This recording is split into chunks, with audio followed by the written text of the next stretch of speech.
Hola, ¿cómo están? En esta ocasión seguimos con la lista de reproducción alrededor del capítulo 3 de Aurelio Enguerón, eh, que busca pues enseñarnos a constituir un modelo para clasificación.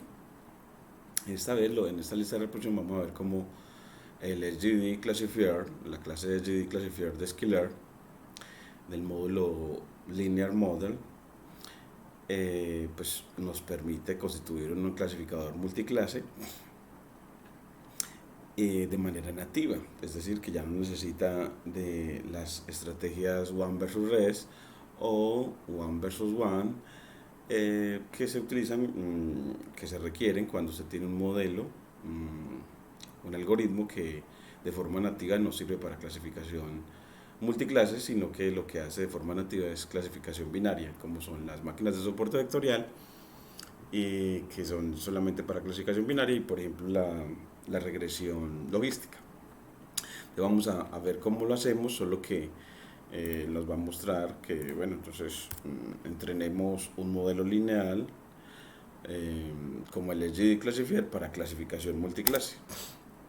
Entrenar un SGD Classifier o Random Forest Classifier es igual de fácil, como lo hicimos con las estrategias utilizando la máquina de soporte vectorial.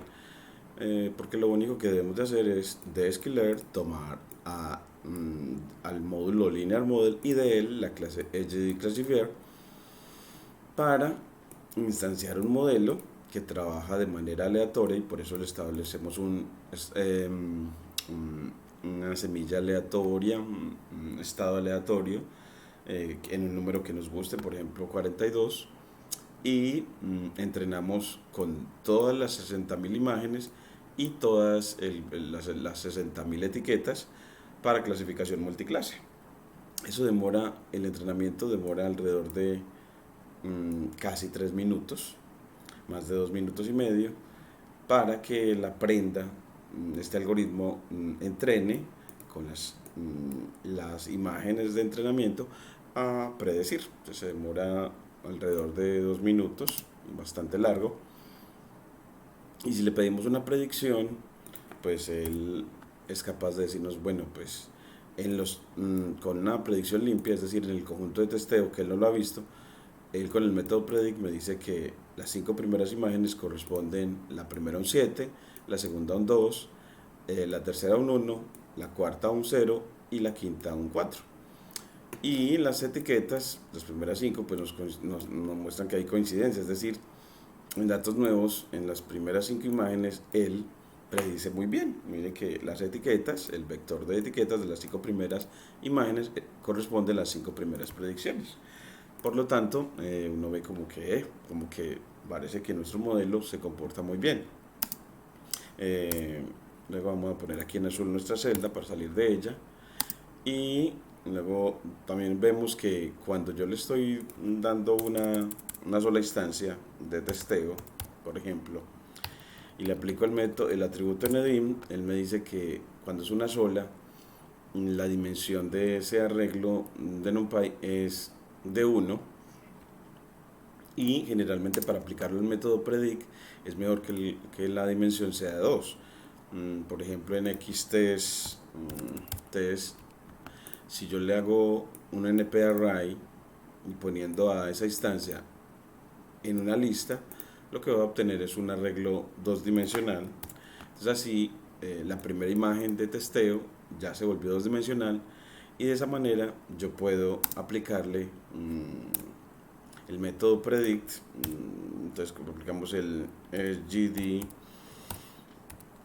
CLF y le aplicamos a esta imagen y él nos dice que entonces el SGD classifier no es llamable, sí, porque yo necesito ponerles el método .predict y ya con eso él me dice, si la primera imagen es un 7.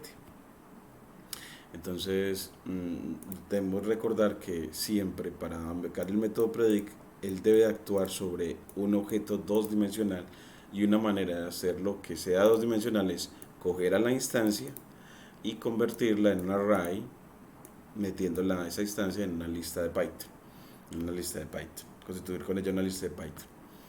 Así entonces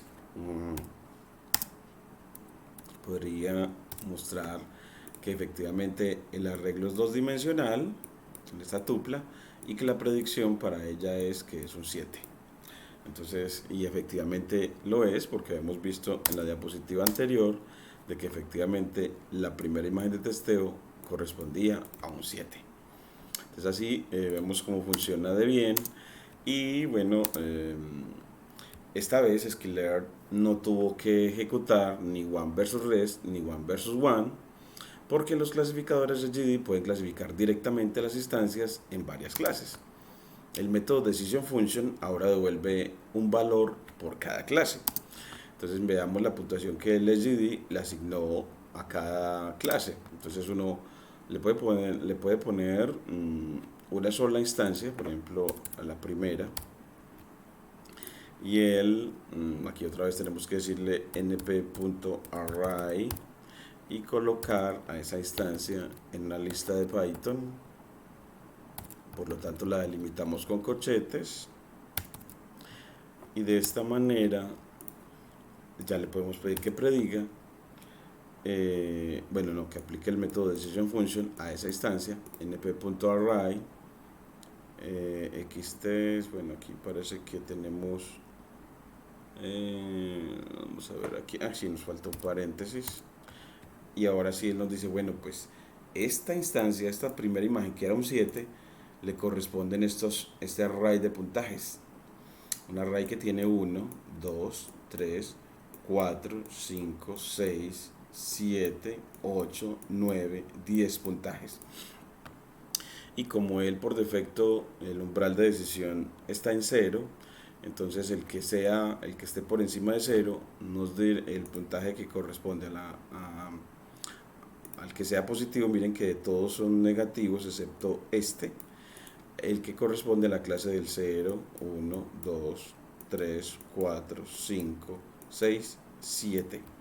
Por lo tanto, si ese es el puntaje positivo, ese es la clase a la que le va a asignar a esta instancia, la clase del 7. Como sabíamos, efectivamente ese número, la primera imagen Y de 0 en el conjunto de testeo era la de un 7. Entonces aquí no vemos que sí, efectivamente era la de un 7. Por lo tanto, entonces el método Decision Function me entregó, aplicado al modelo SGD Classifier, al modelo que hemos constituido con el gradiente descendente estocástico, pues la entrega lo hace en un tiempo muy corto para dar los puntajes de decisión para cada una de las clases asociadas a esta instancia.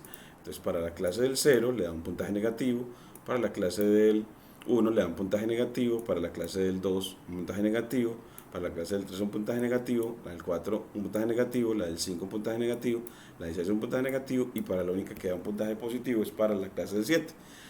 Así uno ve que es que él le asigna una clase, un puntaje para cada clase, y tomará y dirá que la imagen o instancia pertenece a una clase dada, viendo solamente cuál de los puntajes es positivo o que es mayor que el umbral que se establezca.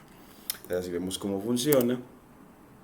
Y aquí podemos graficar con el método, utilizando la función subplots de Matplotlib, decirle que queremos un arreglo de 1 por 5, es decir, una fila 5 columnas para las 5 primeras instancias, y decirle pues que entonces con un ciclo para y la función enumerate, que con el índice voy a decirle en qué ubicación va a graficar la instancia, y con imshow y la instancia redimensionada 28 por 28 él me grafica los números, que recuerden que si los queremos en blanco y negro le ponemos cmap en binary, y ya con eso él nos entrega todas en blanco y negro. Y no queremos los ejes por lo regular, entonces le ponemos ax.axis con la cadena off para apagar los ejes. Dice que no tiene atributo axis, entonces es porque no se lo podemos poner al sistema, sino plt.axis.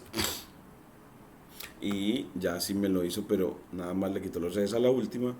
Entonces vamos a pedirle que la quite a cada una de ellas. Bueno, para que quite los ejes a cada una de ellas tendría que ser en cada iteración. Bueno, pues podemos pedirle que la figura control X, lo ponemos por fuera del ciclo para y sin dejarle espacios, y ya él nos grafica. Bueno, pero todavía no nos está poniendo la cuadrícula, es en el último. Vamos a ver qué podremos como cuadrar para que plt.axis en off nos obedezca que efectivamente le queremos quitar los ejes en cada caso.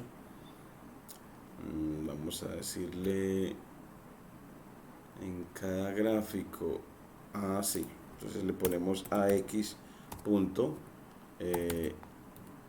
bueno, no, notación de punto no, índice punto axis de off, y borramos el anterior. Entonces, para que le digamos que le quite los ejes específicamente a cada una de las subfiguras de la figura.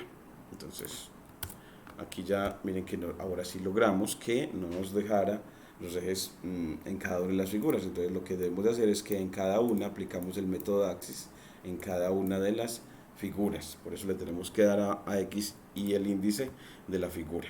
Entonces ya con eso podemos graficar las 5 primeras de testeo y ver que efectivamente las predicciones de nuestro modelo SGD son muy buenas. Puede ver que el clasificador tiene bastante confianza en su predicción. Casi todos los puntajes son en gran parte negativos, mientras que por ejemplo para el 7 el puntaje era positivo, de 8000 y pico. El modelo tiene una ligera duda respecto a la clase de 3, que obtiene una puntuación de 573.5. Bueno, miremos a ver uno que sea un 3 para ver qué puntuación obtiene para la clase del 3. Entonces uno diría, por ejemplo, para que veamos dudas en el modelo, uno le puede decir, bueno, pues aplique al SGD CLF el método predict aplicado al np.array para que me quede dos dimensional de una de las instancias x de 0, que sabemos que es un 5. La primera de nuestras imágenes es un 5, para ver si el 5 lo confunde con un 3 y por cómo es, de qué manera es que él confunde a veces el 5 con el 3. Entonces, bueno, con predicción, aquí dice que la primera es un 3, o sea, se confundió totalmente. Nuestro clasificador multiclase dijo que la primera es un 3, siendo que efectivamente es un 5. Miremos que sí, con Y, con la etiqueta Y de 0, y mire que efectivamente se equivocó. Y uno ve por qué. Pues bueno, le dices que al clasificador, el SGD CLF, le aplicas el método decision functions y a la instancia np.array le das la lista con x de 0 con la instancia y él te dice las predicciones. Y miren que para él le dio negativo porque dice la clase del 0 le dio un puntaje negativo, para la clase del 1 le dio un puntaje negativo, la del 2 también, pero la clase del 3 le dio un puntaje positivo, la del 4 negativo y la del 5 negativo. Por eso fue que él dijo que era un 3 siendo que era un 5. Entonces se confundió con el 3 y el 5 en este modelo. Tiene confusiones, tiene problemas, y es que el 3 y el 5 tienen parecidos porque, como vemos, el 3 y el 5, si le pedimos que nos grafique por esta 10 para que veamos un 3 y un 5, vamos a esta 10 y le decimos que tenemos un arreglo de 1 por 10. Entonces miren que nos grafica, bueno, hasta aquí no tenemos ni 3 y 5, bueno, un 5 sí, pero en 3 no, pongámosle por hasta 20. Entonces aquí pongámosle un n, cuántas imágenes queremos, número de imágenes, y así le ponemos por ahí 20. para que veamos bastantes. Entonces aquí le ponemos n imágenes de número de imágenes, y aquí también le ponemos número de imágenes, n de imágenes, que a veces se acostumbra a poner con ese guión bajo para los nombres de las variables en Python. Y aquí miremos que tenemos por acá un 3 y un 5, muy pequeños, pero los tenemos. Eso también se lo puede cambiar con figures, con config size, cambiar el tamaño de la figura, y lo pones por ahí de pronto 10 por 6, y miren que nos da, bueno, un mejor tamañito, aunque podríamos ponerle mejor un 15 por 8, y ahora sí se nos ve mejor. Miren que los 3 y los 5, pues bueno, en este caso este 3 y este 5 no tienen como mucha confusión, aunque es que este 5 pues no se le ve la curva que tiene, el aro que tiene el 5, y el 3 tiene dos aros, dos curvas, y el 5 tiene dos, solamente una. Tal vez por eso nuestro modelo puede confundir un 5 con un 3, tiene confusiones. Entonces vemos las debilidades del modelo de clasificación lineal, lo que no veíamos con la máquina de soporte vectorial, que para esta instancia lo hacía muy bien la predicción. Bueno, y aquí nos muestra Guerón que para ver que el clasificador tiene bastante confianza en su predicción, casi todos los puntajes son en gran parte negativos, mientras que la clase del 7, cuando era la instancia que efectivamente de testeo correspondía al 7, pues efectivamente nos da un valor positivo muy alto. Ahora, el modelo tiene una ligera duda respecto al 3, como acabamos de ver, que obtiene una puntuación, en este caso la obtuvo positiva, y ahora por supuesto desea evaluar este clasificador, y como de costumbre utilizamos validación cruzada utilizando la función cross-val-score para medir exactitud.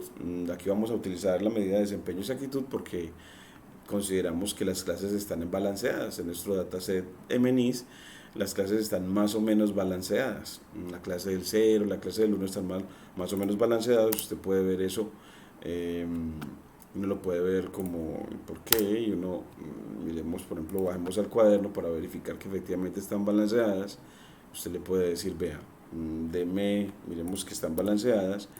Yo le digo, dígame la longitud de el arreglo Y igual a 1. Pongámosle aquí a 1, pero como cadena de caracteres. Él dice que no, entonces pongámosle con 1 igual a 1, y nos dice que hay 7000, y la del 0 hay 7000, y la del 2 hay también 7000. Es decir que la longitud de cada una de las etiquetas, de cada vector de etiquetas, es de alrededor de 7000, queriéndonos decir que en las imágenes hay por cada dígito alrededor de 7000. Por eso decimos que está balanceado, y por eso una medida de desempeño adecuada en este caso es la de accuracy o exactitud. Es muy apropiada cuando las clases están balanceadas. Eso va a tardar, medir su desempeño va a tardar mucho, se demora casi 6 minutos, y nos muestra un desempeño de alrededor del 80, más o menos mayor al 85-86%, mayor al 85%, mayor al 85%. Uno también puede pedir ese promedio de desempeño, .means. Bueno, aunque se va a demorar muchísimo para entregarme ese porque debía habérselo tomado era de ese arreglo, el promedio, para ver que entonces tenemos un desempeño mayor al 84% en cada una de las hojas de validación, en este caso esas 3 hojas de validación. Y Guerón hace esta afirmación, y que si hubiera dicho un clasificador aleatorio, hubiéramos obtenido un 10% de exactitud, que hubiera fallado solamente alrededor del 10%, el 90% de las veces. Entonces es un modelo que tenga un desempeño mayor al 84% parece un modelo bueno. Y aquí vemos una cosa también muy bacana, y es que si usted escala los datos, por ejemplo, con la estrategia de estandarización a través de la clase Standard Scaler, pues entonces obtendrá un desempeño casi del 90%. Entonces en las hojas de validación, uno del 89, uno del 89, mientras que antes era del 87, 85 y 86. Entonces en promedio los desempeños se acercan mucho al 90% cuando el modelo se entrena con datos escalados. Entonces, eso deja ver que los algoritmos de Machine Learning trabajan mucho mejor cuando los datos están escalados. Eso es una manera como de, esta es la primera vez que uno muestra las ventajas para los algoritmos de Machine Learning en cuanto al desempeño si usted le entrega unos datos procesados escalados.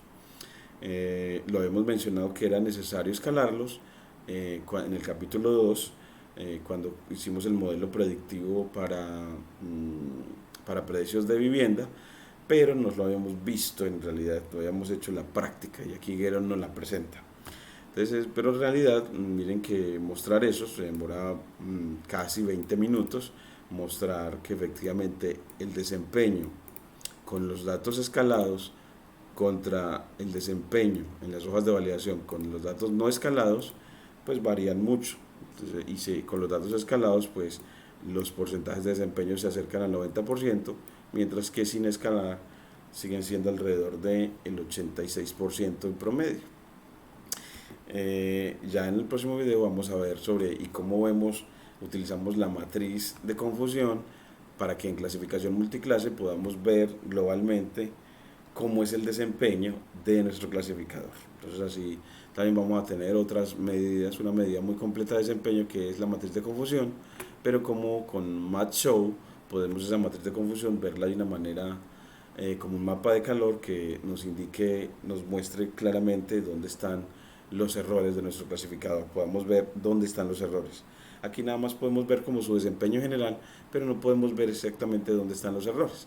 Desde aquí, que es mejor en el siguiente video ver y cómo analizamos los errores a través de la matriz de confusión